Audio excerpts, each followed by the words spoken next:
This is a 69 News special report.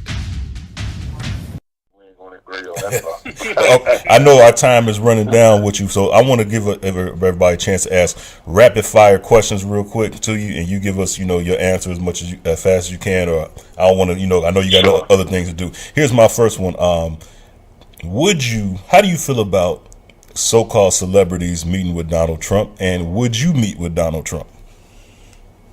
Yes, if Donald Trump would have called me up and say, "Hey, I want to sit down with you. I understand that you're a psychologist and an educator and an organizer in your community.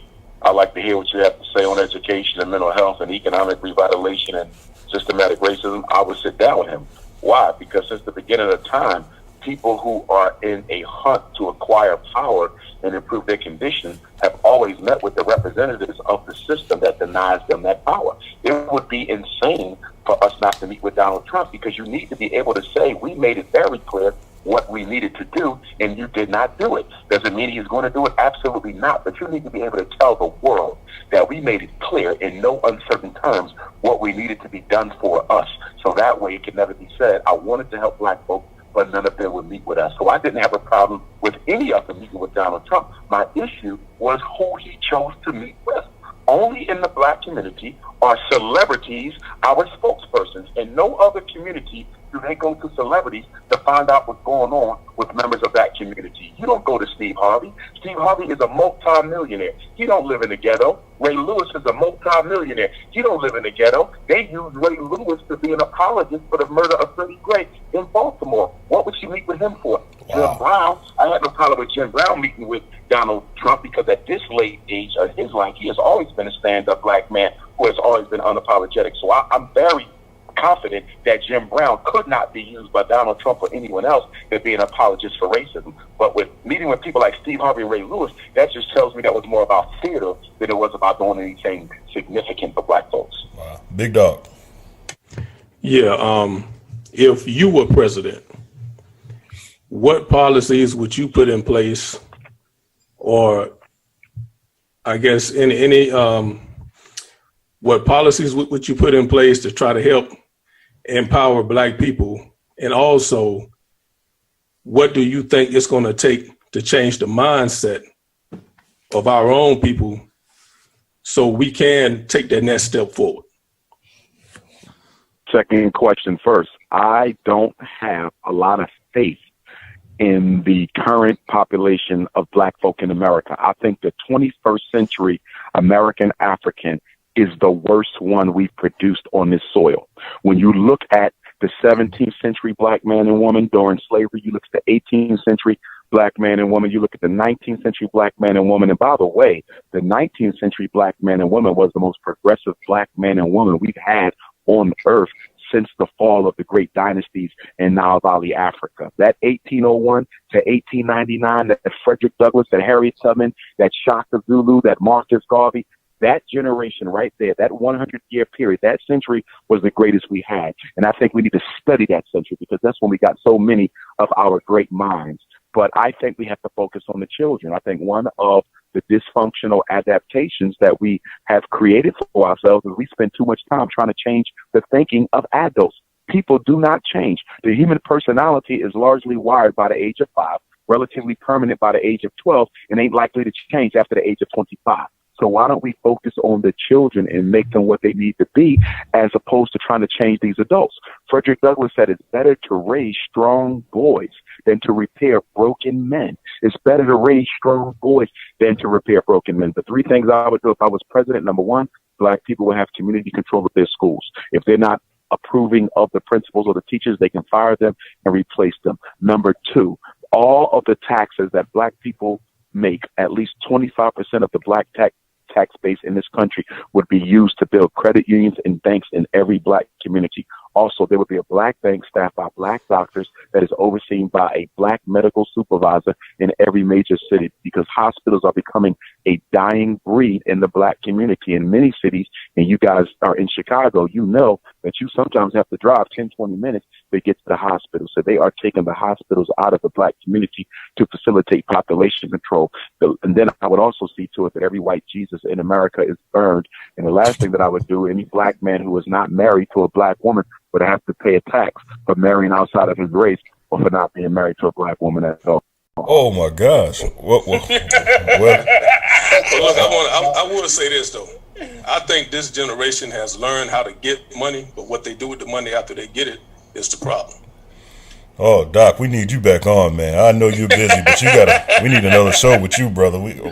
Joe Dirt, go ahead, man. No, go ahead, Rose. Dr. Umar, I would be remiss if I didn't say that your popularity precedes you. And although you may have sidestepped a couple landmines, this social media monster has been very attacking. How would you say that you deal with the popularity and the weight of being the figure that you have been, being a psychologist, being trained, and also being a black man standing up for your race, although you're not perfect? I'm sorry? I would say that the people have been my sustaining secret source of energy. Whenever I get down, and it is hard out here dealing with black folks trying to destroy you every corner you turn, white folks trying to manipulate your failure. But when you get texts and you get emails and you have elders come up to you at your lectures, I was in Newark yesterday and Atlantic City Friday, and just give you a big hug and encourage you to just keep on going. We're behind you. When you get emails saying you changed my life, you saved my life, you helped me save my child, you got to keep going, because if you inspired me, I know you inspired many more. That's the type of stuff that keeps me going, man, because if there was another Umar Johnson, if there was someone else who had that expertise and that commitment when it comes to the miseducation machine, I would have probably bowed out, because, I could use a break from it all. I'm not really one for the camera and the lights and the action. I didn't know that my opinions were considered to be so revolutionary, left or right of center, that it required all of that additional attention, man. But I could give it up. And to be honest, that's probably the one thing people don't know about me the most, that I could walk away from it today or tomorrow. But my obligation and my love for my people commands that I stay there. That was Dr. Umar Johnson once again coming on Inside the Cave. Doctor, I really appreciate it. One more time, tell everybody where you're going to be at in Chicago and Indianapolis on this coming weekend.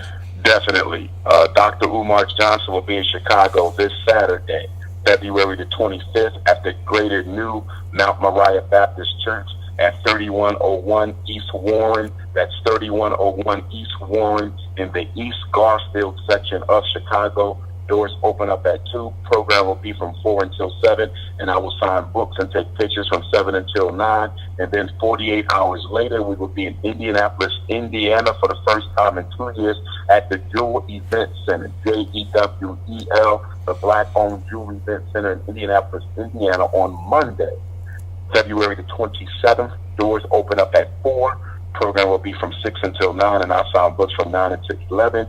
And we still have a couple of vendor spots and opening act spots. So if anyone has a talent and would like to showcase it to the community, or if you have some products you would like to sell, you can reach me at drumarjohnson.com, drumarjohnson@yahoo.com, or you can text me at 215-989-9858. Looking forward to coming back to the Midwest and wrapping up 2017 Black History Month tour. And one more time, you said if any black man is with a white woman, what's going to happen? He's going to have to pay a tax for marrying outside of his race. Who said that? Who said that? Doctor, before I let you go, that started out as a joke on this show, that we got a talented guy that knows how to make fake Donald Trump tweets. And that was a tweet that we put out as a spoof from Donald Trump. Who would have thought that you kind of agree with our thinking over here? Wow. I mean, we got to remember something, fellas. All behavior is a consequence of context and consequences. And one of the biggest reasons why we can't get black folks on the same page, because you can't give out no consequences. Who listens to people who cannot give out consequences if they fail to do what they need them to do? Until the black community is able to give out consequences and rewards, it works both ways.